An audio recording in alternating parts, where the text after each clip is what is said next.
Yes! Yes, son! Come on! That's right. It's a nice PC, innit? Yeah. We've cracked it. We have cracked it. This is how you build the basic biatch white gaming PC high-end stuff, and it's what you want to see as an absolutely gorgeous PC. We're going to build it here on the channel. I'm so excited. We're going to need my most vibrant hat. Oh, yeah. Woo! High energy. Let's go. Right, so we're talking about... we're talking about gaming PC, right? Right, yeah, gaming PC, right? So, absolutely beautiful machine. This is like, you know, I'm some kind of baller gamer. I got a shitload of money. I want to spend it on a lovely PC, and that's what we got. We are sparing no expense here. I mean, you know, sort of. We got i7-12700KF.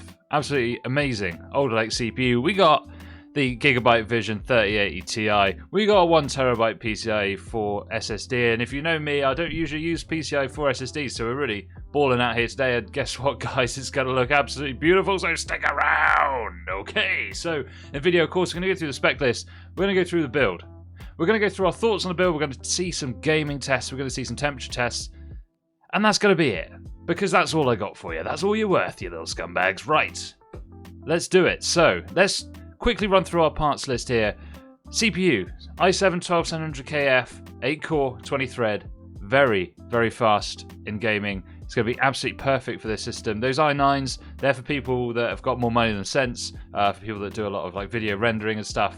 i7 is going to be the way to go for pretty much all gamers. Right, CPU cooler, H100i Corsair Elite Capellix. So 240mm is just about okay, right, for an i7-12700KF, as we'll see in the results. But if you want to really ball out, get a 360mm and chuck it on the front. Motherboard, Asus ROG Strix Z690A gaming Wi-Fi. Now this board is hideously expensive. I'll put up the latest cost on the screen, but it's way more than you should spend on a gaming motherboard. But my gosh, does it look nice, and it really does complete that proper white look that we're going for.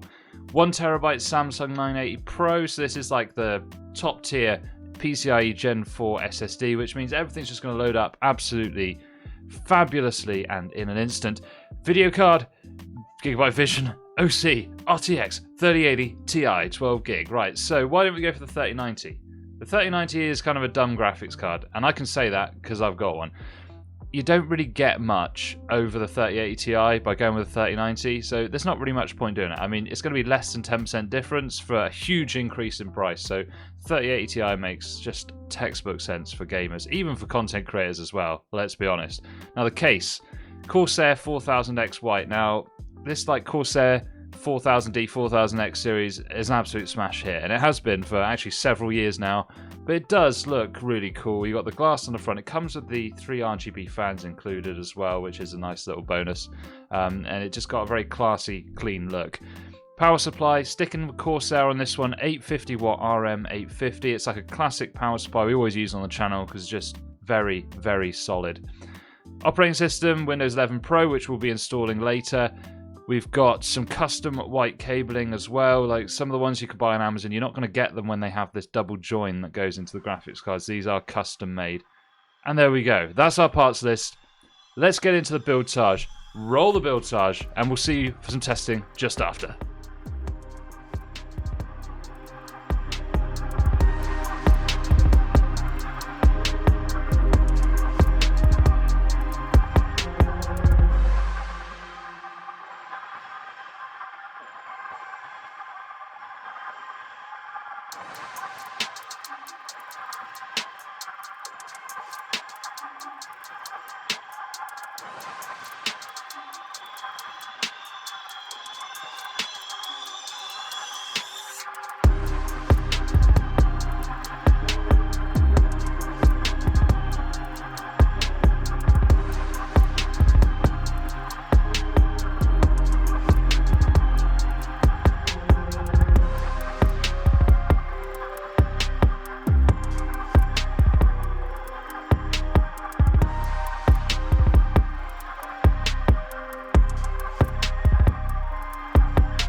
Oh boy.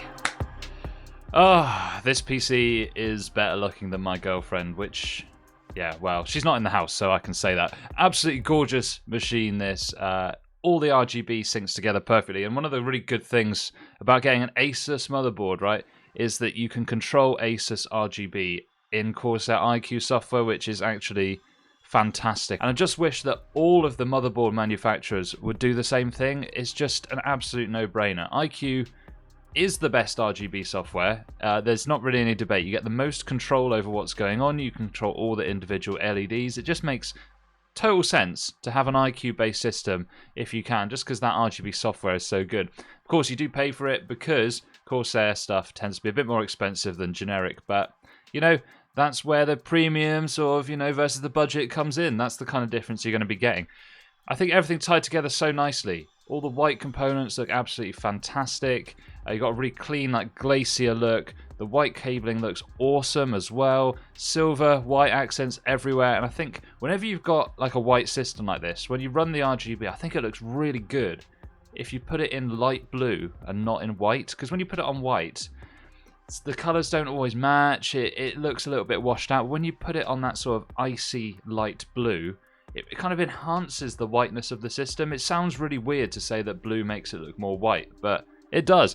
Absolutely amazing, amazing stuff. I think it looks absolutely gorgeous.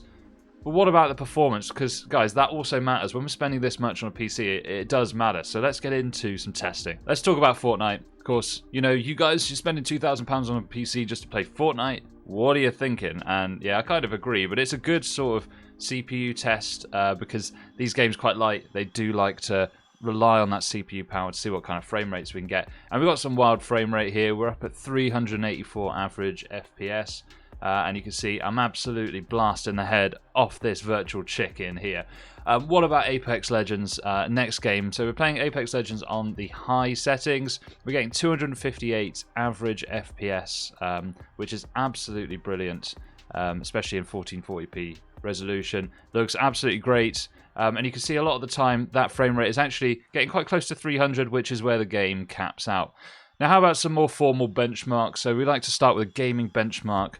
We use Shadow of the Tomb Raider. We're playing this at maximum quality settings. We're getting a great result of 207 average FPS. This is at 1080p, of course. If you put this up to 1440p, you might expect a little bit less, but I don't think it would be too much less. I think we'd probably be looking around 175 if we're playing on 1440p. So absolutely brilliant. And then we're going to run Heaven Benchmark on the Extreme preset. And we've got an FPS average of 298.9 with a score of 7531. That's well up there. That's absolutely amazing. It's literally double as good as a 3060 Ti. So, you know, a 3080 Ti is better than two 3060 Ti's working together, which is absolutely mad, considering I really am a fan of the 3060 Ti as well. Absolutely brilliant. Loving the performance game-wise, but come on, guys, how about a little bit of the old temperature testing? So, let's rock that up right now. So, CPU-wise, we use Prime 95. We record two temperatures. We run it over 30 minutes. Maximum temperature, this is the top temperature that's hit the whole time, 89 degrees Celsius. So you might think that's pretty hot. I think for a K SKU, which means overclockable i7, I think 89 degrees is actually pretty dang good and nothing to be sniffed at whatsoever. I've actually seen things like the i9 10850K from back in the day go well over 100 degrees on a similar cooler. So I think this is actually pretty nice. We also record a very unscientific method called the equilibrium temperature, and this is where you ignore those quick spikes that you get with Prime 95 in terms of the temperature, and we're hitting 79 degrees there.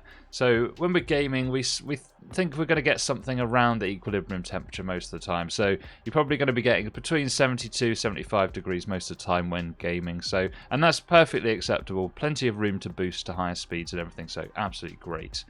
Video card temperature test next. So we always want to make sure our video card's going to run under stress without getting too hot. And absolutely brilliant here. 67 degrees after 30 minutes of looping a benchmark over and over again. Absolutely brilliant. Anything under 80 degrees is considered an acceptable result, because when you start getting up to mid-80s, that's when you're getting your thermal throttling, where your computer will hold back your hardware in order to conserve the temperature. But with 67 degrees, you've even got room for a bit of overclocking if that's something that you wanted to do. And of course, I'm always very happy with the Gigabyte Vision series. Absolutely fantastic coolers, and they do look absolutely brilliant with that silver and white finish. This one and the Asus Strix white version, they just look fantastic in all white builds, don't they? Brilliant. So, tested, built, talked about. What is there left to do? Pretty much nothing except me to beg you to watch another video. I mean, if you like this one about this pure white PC, how about watching this one here about another pure white PC? I mean, come on guys, 2 for the price of 1. Can't beat that. Anyway, Concept Soup out. See you in the next video. And I hope you enjoyed. I hope you have just a lovely day. Get a lovely cup of tea. Have a lovely bit of dinner. Go and see your nan. She hasn't seen you in ages. Go and talk to your mum. She's worried about your sunshine.